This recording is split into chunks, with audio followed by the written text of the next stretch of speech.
मुफ्त बिजली free solar योजना हरियाणा सरकार। जिस परिवार की सालाना आय 1,80,000 रुपये से कम है उनको हरियाणा सरकार द्वारा छत पर लगाने के लिए फ्री सोलर और साथ में सब्सिडी भी देगी।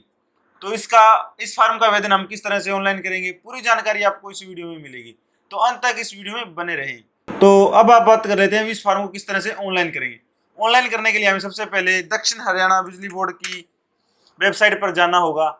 जैसे ही आप सबसे पहले इसे लॉगिन करोगे तो आपको होम पेज पर लिखा होगा हरियाणा के 1 लाख गरीब परिवारों को फ्री सोलर उपलब्ध करवाने के लिए केंद्र सरकार एवं राज्य सरकार 1,10,000 रुपये तक की सब्सिडी दी जाएगी।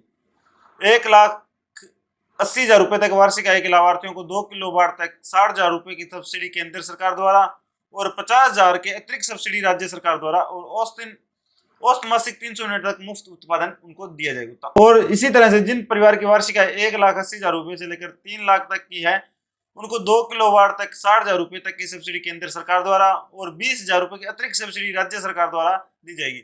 इसका भी औसत मासिक 300 यूनिट तक मुफ्त होगा। तो अब बात कर लें इसको किस तरह से ऑनलाइन करें। ऑनलाइन करने के लिए आपको सबसे पहले यहाँ पर इस पर क्लिक करना होगा एडवर्टाइजमेंट, और सबसे पहले आपको अपनी फैमिली आईडी यहाँ पर डालनी होगी। तो हम अपनी फैमिली आईडी डाल लेते हैं और यहाँ पर सर्च मेंबर पर सर्च करेंगे और जिसमें जिसके नाम मीटर है, यानी जिस पर्सन के नाम मीटर, आपको उसी के नाम से आवेदन करना होगा। अगर आप किसी और पर्सन के नाम से आवेदन करते हो तो आपका आवेदन खारिज हो सकता है, रिजेक्ट कर सकते हैं। तो हमें सेंड ओटीपी पर क्लिक करना है।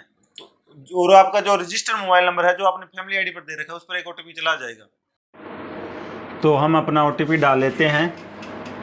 ओटीपी डालने के बाद वैलिडिटी ओटीपी पर क्लिक करेंगे, आपका ओटीपी वेरीफाइड हो जाएगा। उसके बाद आपका जो अकाउंट नंबर है, मीटर का अकाउंट नंबर है, वो आपको वैलिडेट करना होगा। सबसे पहले अपना जोन सेलेक्ट करना होगा, उसके बाद आपका सब डिवीज़न सेलेक्ट करना होगा, आपका सब डिवीज़न कौन सा है। उसके बाद आपको अपना हस्बैंड नेम या फादर नेम आपको जो डालना होगा, आपका नाम ऑटोमेटिक फिल्ड होगा जो आपने मीटर का कनेक्शन लेते टाइम आपने कहा है वो आएगा। उसके बाद आपको अपना पिन कोड डालना होगा। उसके बाद आपको अपनी ईमेल आईडी और एक मोबाइल नंबर भी डालना होगा और अपना आधार नंबर भी आपको डालना होगा। अगर आपका पहले से डाला हुआ है तो कोई बात नहीं, अगर नहीं डाला हो तो आपको इसमें मैनुअल भी आप इसमें डाल सकते हैं। उसके बाद आपको कंजप्शन ऑफ दी यूनिट कि आप हर पर मंथ आप कितना यूनिट का कंजप्शन हो जाता है आपके, तो आपको इसको 1 बाय 1 करके डालना होगा।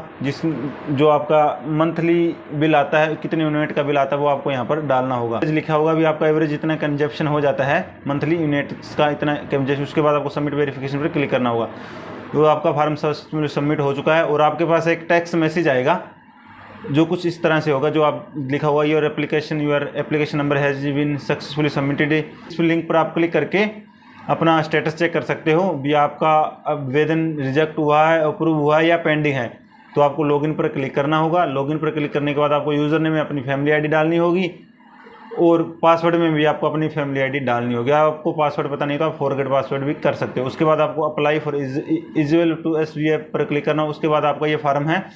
सबसे पहले आपके ऊपर सीरियल नंबर लिखा होगा, उसके बाद आपकी फैमिली आईडी लिखी होगी, एप्लीकेंट का नाम लिखा होगा, आधार नंबर लिखा होगा, उसका जो एड्रेस है वो एड्रेस लिखा होगा, उसके बाद उसका जो लोड है वो कितने किलोवाट का वो लिखा होगा, उसके बाद उसकी मेल आईडी और उसका मोबाइल नंबर, उसके बाद उसका कंजेक्शन है। अगर वो ग्रीन लाइन में आ रहा है तो इसका मतलब आपका अप्रूव्ड है, अगर येलो लाइन में है तो इसका मतलब आपका फॉर्म पेंडिंग है, अगर क्या नाम लेते हैं, अगर रेड लाइन में है तो आपका फॉर्म रिजेक्ट माना जाता है।